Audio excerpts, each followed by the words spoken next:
अब हम 4.2 प्रश्नावली से पहले इसका उदाहरण नंबर दूसरा आता है, इसको सॉल्व करने वाले हैं। तो इसमें देखिए क्या होगा, इसमें 2 विकर्ण दे रखे होंगे और 3 भुजाएं दे रखी होगी। तो क्या स्टेप रहेगा, किस तरह से आपको इसका जो है डायग्राम बनाने का जो नियम है वो क्या रहेगा। आपको 2 विकर्ण में से कोई एक विकर्ण सबसे पहले खींचना है, ठीक है। फिर 2 ऊपर की तरफ चाप लगाना है, एक नीचे की तरफ चाप लगाना है, और फिर एक विकर्ण के जो विकर्ण स्टार्ट होगा उस बिंदु से एक चाप लगाना है। तो सबसे पहले देखो अपन एक कच्चा चित्र बना लेते हैं। तो देखो ABCD अगर एक चतुर्भुज रहेगा तो या तो AC विकर्ण रहेगा या रहेगा BD विकर्ण, ठीक है। तो यहाँ पर फिलहाल AC दे रखा है तो अपन AC विकर्ण लेते हैं, ठीक है। तो देखिए कच्चा चित्र बना रहे हैं सबसे पहले अपन, कि जैसे मान लेते हैं अपन कि AC इस तरह से एक विकर्ण दे रखा, तो सबसे पहले विकर्ण ही खींचना होता है। विकर्ण बराबर 5.5 सेंटीमीटर। तो देखिए स्टेप क्या रहेगा, या तो 2 चाप ऊपर की तरफ आएंगे या 2 चाप नीचे की तरफ आएंगे। तो 2 चाप ऊपर की तरफ आएंगे, एक चाप नीचे की तरफ आएगा, और यहाँ पर अगर एक कटांग बिंदु हमारे को चाहिए तो जहाँ से अपन ये 2 चाप काटेंगे यहाँ पर कोई बिंदु होगा तो यहाँ से लगाकर यहाँ तक एक कट मारना आगे, ठीक है। क्योंकि एक विकर्ण का तो यूज हो चुका है और दूसरे विकर्ण का यूज करने के लिए यहाँ से यहाँ तक एक चाप हमारे को काटना पड़ेगा। तो देखिए ABCD विकर्ण कैसे बन सकता है, सॉरी ABCD एक चतुर्भुज कैसे बन सकता है। तो देखो ABCD ऐसे ही तो बनेगा। तो यहाँ पर रहेगा B, फिर C और ये D, ऐसे मान लेते हैं थोड़ी देर के लिए, ठीक है। तो यहाँ पर तो एक चीज़ फिक्स है कि 2 चाप ऊपर की तरफ कटेंगे, एक चाप नीचे की तरफ कटेगा, ठीक है। तो फिलहाल अपन सुविधा से देखते हैं कि यहाँ पर क्या क्या चीज़ दे रखी है। तो BC दे रखी है, तो बिल्कुल B और C से अपन इसको मिला देंगे तो 4.5 सेंटीमीटर। अब देखिए AD और CD दे रखा है, तो AD और CD तो दे रखा है, ठीक है। तो AD कितना है, 5.5 सेंटीमीटर है और CD 5 सेंटीमीटर है। मैंने पहले ही बताया था कि 2 विकर्ण में से एक विकर्ण को खींचना है, फिर 2 चाप ऊपर की तरफ बनेंगे। तो देखो 2 चाप अगर कटेंगे तो एक बिंदु ये आ जाएगा और एक चाप नीचे की तरफ कटेगा। लेकिन अभी तक ये चतुर्भुज कंप्लीट नहीं हुआ है। लेकिन जैसे ही देखिए ये जो दूसरा विकर्ण हमारे पास में ना BD, तो अगर अपन D से यहाँ पर एक कट लगा दे, कितना सेंटीमीटर का, 7 सेंटीमीटर का, ठीक है। तो यहाँ पर एक पॉइंट आ जाएगा कटांग बिंदु। तो यहाँ पर अगर पॉइंट आएगा तो अपन क्या करेंगे, इस पॉइंट को इससे मिला देंगे तो हमारी आकृति पूरी की पूरी कंप्लीट हो जाएगी, यानी एक चतुर्भुज ABCD की रचना हो जाएगी। तो स्टेप आपने समझ लिया, सबसे पहले विकर्ण बनाओ। 2 कट या तो ऊपर की तरफ लगेंगे या नीचे की तरफ लगेंगे। तो 2 कट ऊपर की तरफ आएंगे, एक कट नीचे की तरफ आएगा और एक विकर्ण से कट लगाना होता है, ठीक है। तो देखो इसको प्रैक्टिकल तरीके से करते हैं। तो ये तो कच्ची आकृति थी, कच्ची आकृति को अगर आप समझ लेते हैं तो फिर प्रैक्टिकल करने का भी तरीका आप समझ लेते हैं। ये बहुत सिंपल है।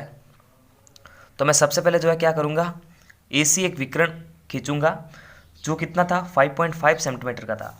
तो हमारे पास में स्केल है और अपन जो है 5.5 सेंटीमीटर का एक विकर्ण खींच लेते हैं। तो ये यहाँ से लगाकर यहाँ तक आ रहा है 5.5, तो इसको इससे मिला दो 5.5 तक, ठीक है।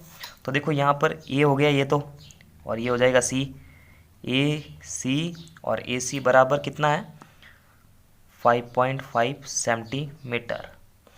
पहले बताया था 2 चाप ऊपर की तरफ, एक चाप नीचे की तरफ। तो फिलहाल 2 चाप यहाँ से यहाँ तक जा रहा है, तो यहाँ पर 5.5 है एक और एक 5 सेंटीमीटर है। तो पहला 5.5 वाला बना लेते हैं, ये यहाँ से यहाँ तक आया। फिर देखो A को केंद्र मान लेते हैं, एक चाप ऊपर की तरफ, और जो ये CD जा रहा है वो 5 सेंटीमीटर है, तो 5 सेंटीमीटर अपन माप लेते हैं, ठीक है। फिर C को केंद्र मान लेते हैं और एक कट लगा देते हैं।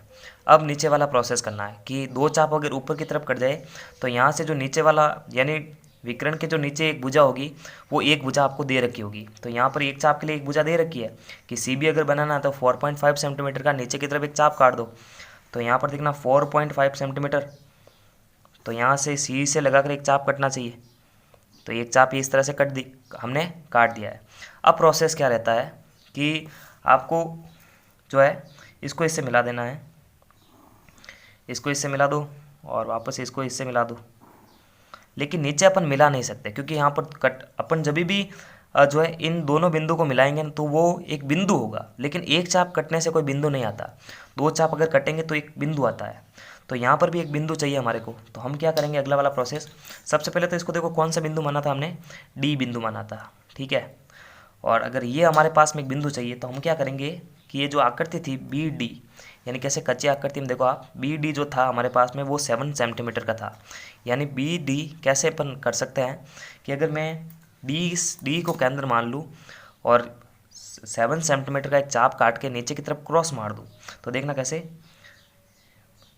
ये 7 सेंटीमीटर डी को केंद्र मानते हैं, ये डी को केंद्र मानो, एक चाप कट लगाना है, ठीक है। तो अभी क्रॉस हुआ नहीं है तो इसको क्रॉस करवाते हैं। तो क्रॉस तो कैसे हो सकता है, ये 4.5 सेंटीमीटर से ही होगा।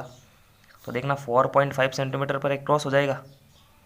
तो देखो ये क्रॉस हो गया, तो यहाँ पर एक बिंदु आ गया। तो अब हम क्या करेंगे, इस बिंदु को इससे मिला देंगे और चतुर्भुज की आकृति के हिसाब से ये बिंदु कौन सा रहेगा, ए बी सी डी, तो बी बिंदु रहेगा। देखो कटांग बिंदु आ चुका है, अब इसको इससे मिला दो ए से भी और वापस इसी बी को सी से भी मिला दो। तो देखो इस तरह से एक चतुर्भुज की रचना हो जाएगी, ठीक है। तो यहाँ पर इनका जो मान है वो यहाँ पर रख देते हैं, 4.5 सेंटीमीटर, एक है 5 सेंटीमीटर, एक है 5.5 सेंटीमीटर, और ये जो बी डी विकर्ण है ये हमारे पास में है 7 सेंटीमीटर का। तो बहुत ही सिंपल तरीके से मैंने आपको समझाया है। अब रचना के चरण आपको लिखने आने चाहिए, ठीक है। तो यहाँ पर सिंपल स्टेप ही है। पहला स्टेप रहता है कि आपको एक विकर्ण खींचना है। सेकंड स्टेप कि विकर्ण के ऊपर 2 कट आएंगे और विकर्ण के नीचे 1 कट आएगा, या फिर विकर्ण के नीचे 2 कट आएंगे और ऊपर की तरफ 1 कट आएगा। फिर हम इसको यहाँ से कट मार देंगे, तो इस तरह की आकृति होगी। फिर इसको इससे ज्वाइंट कर देंगे तो 4 भुजाओं से गिरिबंध आकृति मिल जाएगी। 1-2 बार इसको रिपीट करो, आपको समझ में आएगा। तो नमस्कार, थैंक्स फॉर वॉचिंग। पूरे चैप्टर की प्लेलिस्ट की लिंक आपको वीडियो के डिस्क्रिप्शन बॉक्स में मिल जाएगी, वहाँ पर आप बैक टू बैक सारे वीडियोस देख सकते हैं। तब तक के लिए लाइक, सब्सक्राइब और शेयर करें।